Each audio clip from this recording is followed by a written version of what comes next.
Every 2 minutes in the U.S., someone is sexually assaulted. Here in Wisconsin, many of those victims rely heavily on programs funded by the Department of Justice's Sexual Assault Victim Services Grant.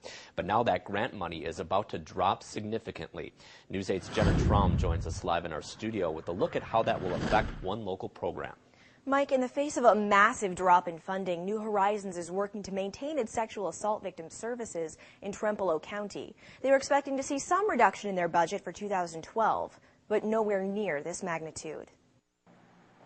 New Horizons got a letter in the mail late last week with some bad news. They shouldn't be cutting it this deeply. They're going to get 42.5% less in the grant money they use to fund their sexual assault victim services program in Trempealeau County. It's hurting those who are already down, and I know the economy is bad, but this is such an important, very important service. Funding for this grant comes from what's called the Victim Witness Surcharge. It's money people who are convicted of crimes have to pay to cover things like court costs. Not only is the state government giving sexual assault victim programs about 15% less of those funds than they were last year, the money coming in from the surcharge itself has been on the decline. That's the biggest problem, is that we already had a fund that wasn't doing very well, and then because of the state budget cuts and because of the DOA lapse, they hit a program that was already suffering. And it's leaving New Horizons struggling to cut back on expenses without cutting its services. In Trempealeau County, New Horizons is the only domestic violence and sexual assault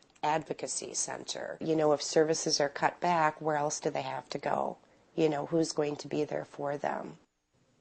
If victims were not able to get services in Trempealeau, they would have to travel to Eau Claire or La Crosse. Now, that's about a 45-minute drive either way. Plus, public transportation can be difficult to access in some of those rural areas. Thanks, Jenna. Now, to make up for some of that lost grant money, New Horizons is hoping to get more funding from United Way. They're also increasing their fundraising efforts. If you would like to contribute, you can send donations to P.O. Box 2031, La Crosse, Wisconsin 54602.